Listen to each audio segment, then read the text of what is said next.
Hello, hello. Welcome, back, everyone, um, to ScrapCraft. We're at the Angry Tiki statue phase. And that's unfortunate. There we go. Is that one stuck there?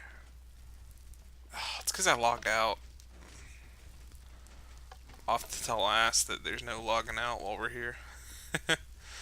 um, so, I have been steadily improving the Blaze farm. Except for that bit down there. That's an easy fix, though. It's just a fire potion away. Anyways, we're averaging like, I think I did the math earlier. It's like 15 blaze a minute fall down this tube. So like to get to level 30 takes like 5.5 minutes or something like that. Yeah, I need to fix that. Um, actually, let me do that. This isn't gonna be fun. It's gonna take me like 5 minutes to get that, so I'll be right back. Okay. Um, that's taken care of. Let me adjust the mic. I might be a little soft spoken. I think I'm getting a little bit sick. So I apologize if I am. Ooh. Uh. Hmm. We need quartz actually. We're still in the Nether because um, I decided to record today, and that means that we can't go to where I want to go. So that's unfortunate. Um.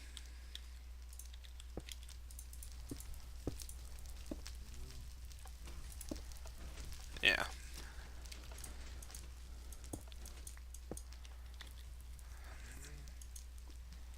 And that's, I guess, the end of that story.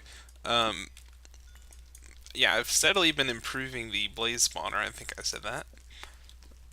Improvements to date include this. I think I told you about the escalator segments. Um, yeah, I did. Surely I did. Um, what can I get rid of? I'll just put the blaze rod stuff up later. Uh, I basically anywhere there's a piston now that can get stuck. Not necessarily get stuck because we log out. Not that. Um, but get stuck because what's it called? I don't remember. um, what was I gonna say? If they can get stuck because like a I don't know, if blaze pile up in them for some reason it gets stuck. If that is a case anywhere, I've remedied it. Now they won't get stuck, or shouldn't. Oh, how did I do that though? That was why I was clearing that out. I need the inventory space.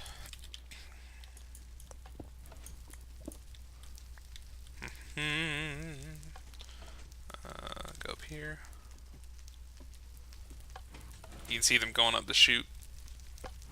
Hey, Piggins. So there is one of our escalator segments. You saw it work. Basically, I built a clock into all of the escalator segments. So, hardcore parkour. So you see there's the glass, so that means that, hopefully I can break this without getting shot at. Good. There's the tripwire, and then comparators. Comparator goes into that block. There's a redstone dot on the back end of it that powers this block, and then the repeater comes in, powers the comparator back.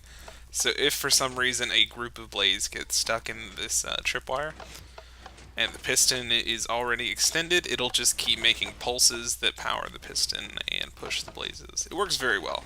Very well. Good stuff. So basically I built a whole bunch of those.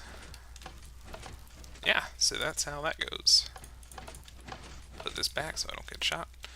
I wonder if I can make this jump. I can. Yeah, here's another one. It's a little bit more compact, I think. Yeah. So here is this tripwire. Oh, he's an angry blaze. Here's this comparator. It's attached to this block. It does that thing. You get the idea. I'm not going to patronize y'all. Anyways, that I think solved most of our problems. The startup time is still really slow, but I think that's kind of the nature of the beast with how we build this thing. Nope. There we go. Boop, boop. I got rid of the fire behind the altar, I guess. I tested it out in creative. Experience can indeed burn, so I just put some glass back there so you can still see the lava.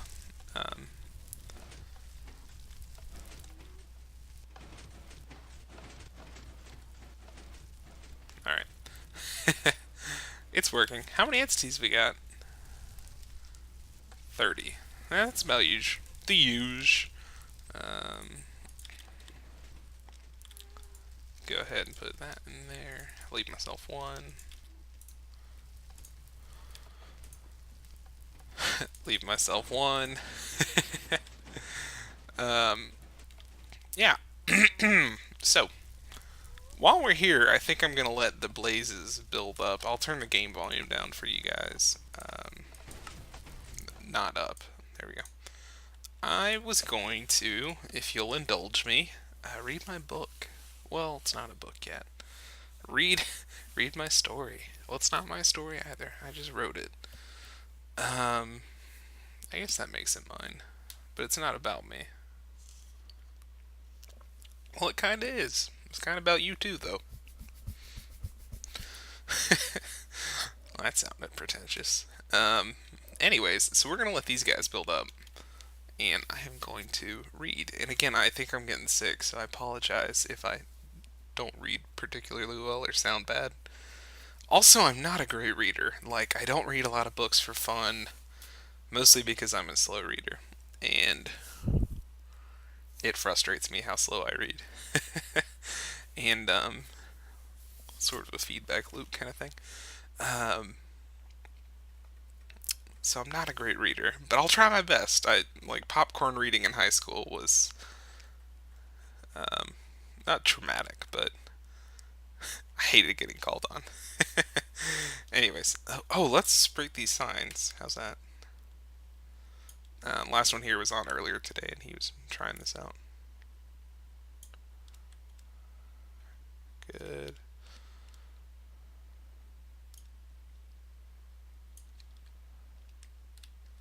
There you go.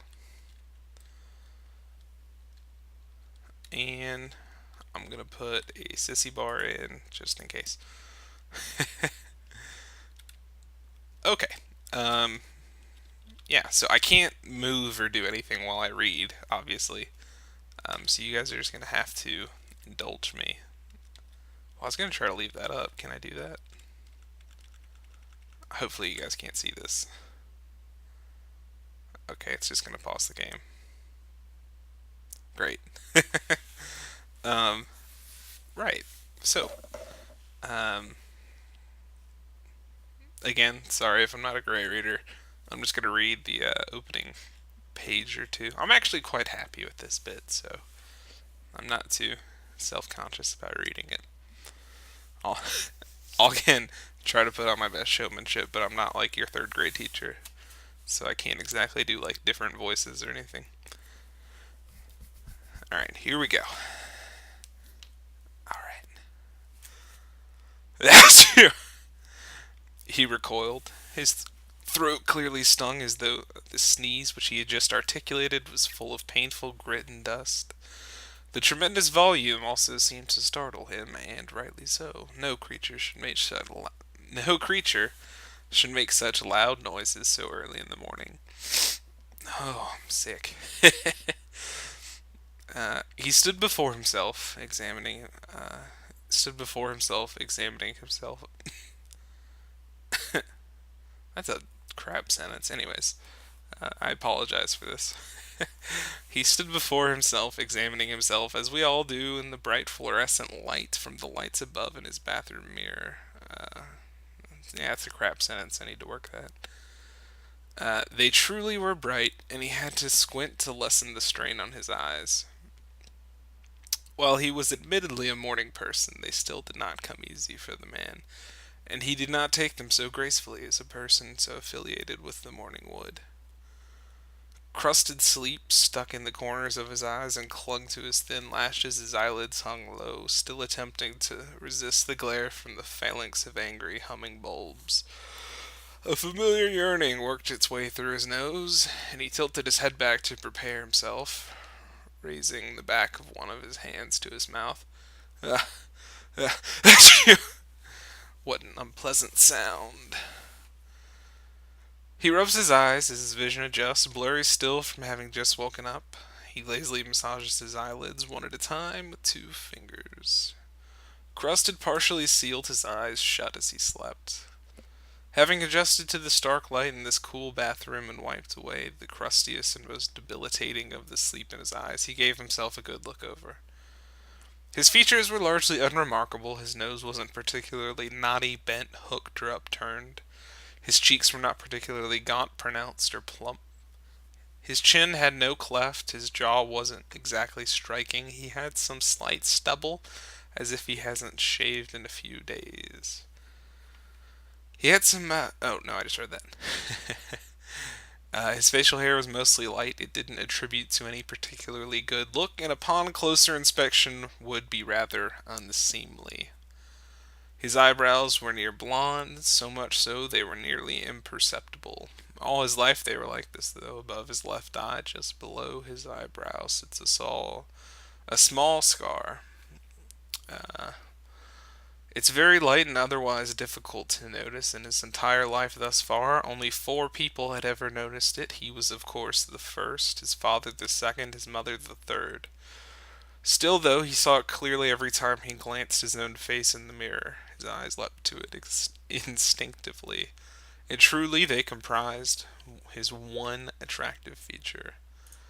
His eyes sat quietly back, his irises were a fade of blue, like the gradient of our sky above. Near the pupils it was very light, almost white. Blue like that of the sky and blue like that of the sky on the furthest horizon. Towards the edges, the blue darkened and grew deep, like that of the sky precisely above oneself. Truly, his eyes were the only interesting feature the man had, and yet you would never know. Only up close could you well examine them, and rarely were they well examined. He ran a hand quickly through his hair to alleviate an itch. A cowlick rested on the crown of his head, a bit to the left and above his ear. While not necessarily typical, this rough displacement of hair was a familiar occurrence given the fervor of his slumber.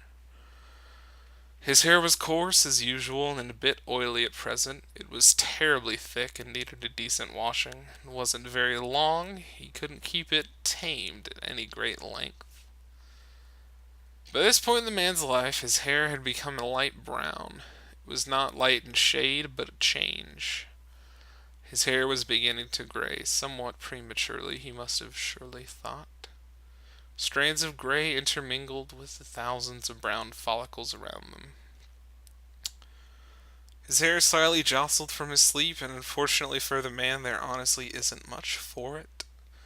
Blessed with such thick and poorly oriented locks as his, he could rarely arrange them into any pleasing manner. Usually they were left however they pleased after drying from a shower.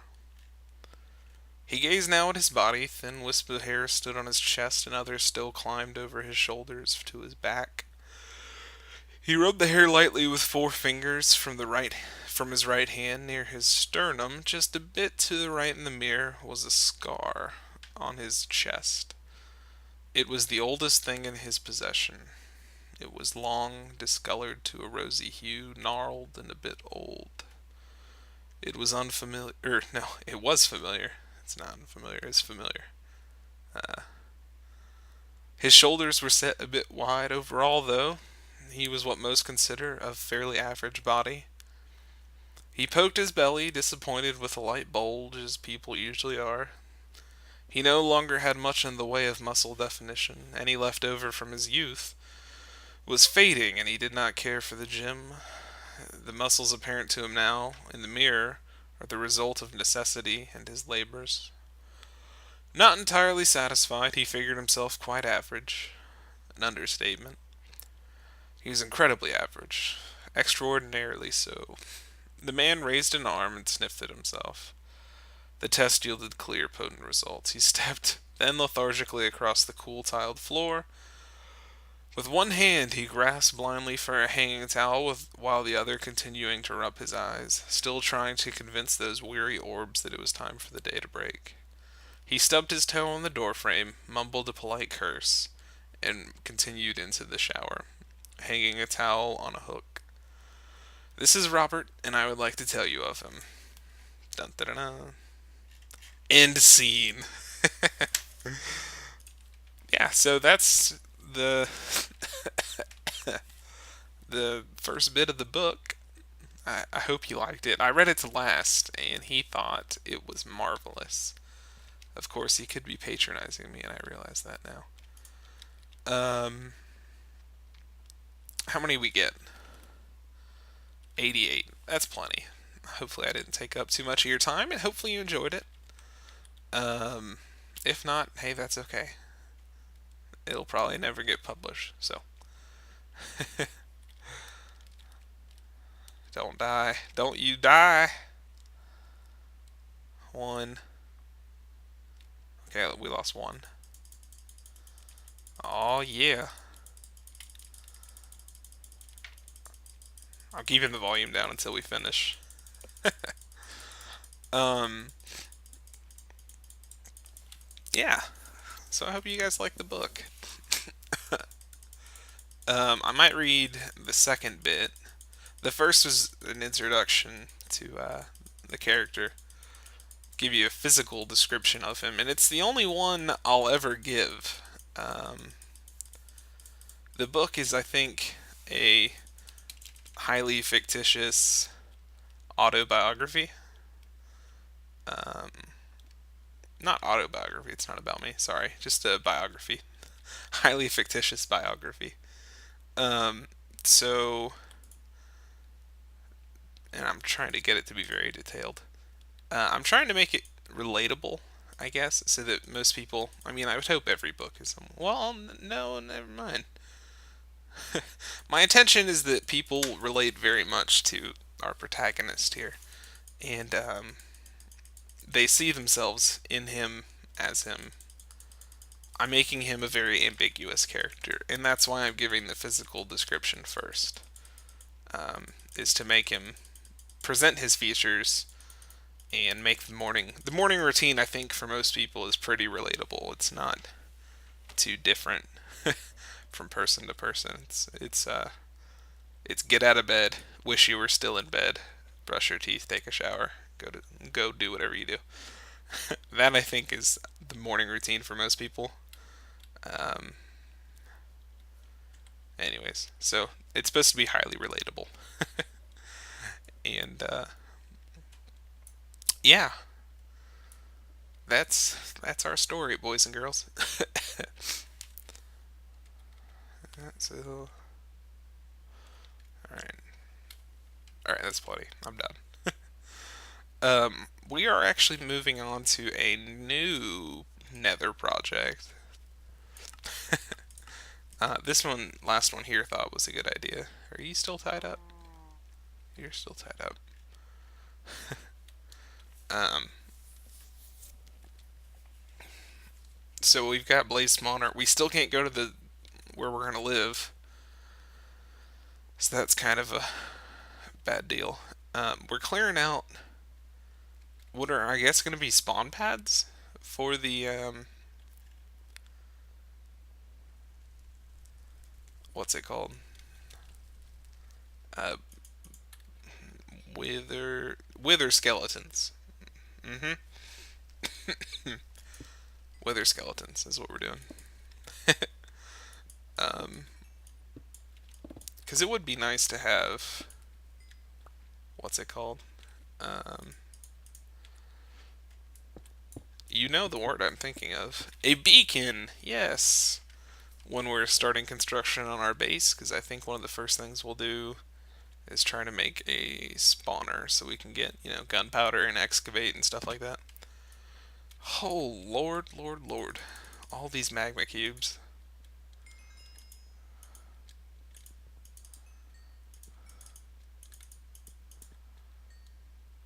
I swear they spawn more than the, what's it called? Like, more than any other mob in here.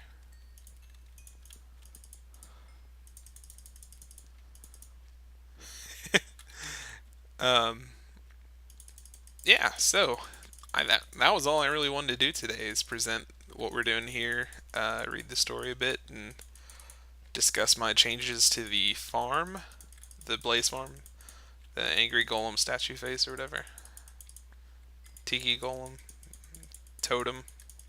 That's probably a better word. The totem face. This guy's like a rat in a maze. Hey, boy, you got a lot of health. Oh, oh. Anyways, I'll call it here today, folks. I don't know how long I've been going, but hopefully it wasn't too long. And I won't take up any more of your time.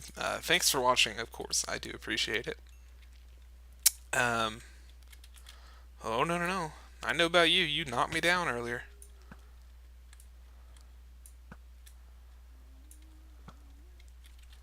Dang guy.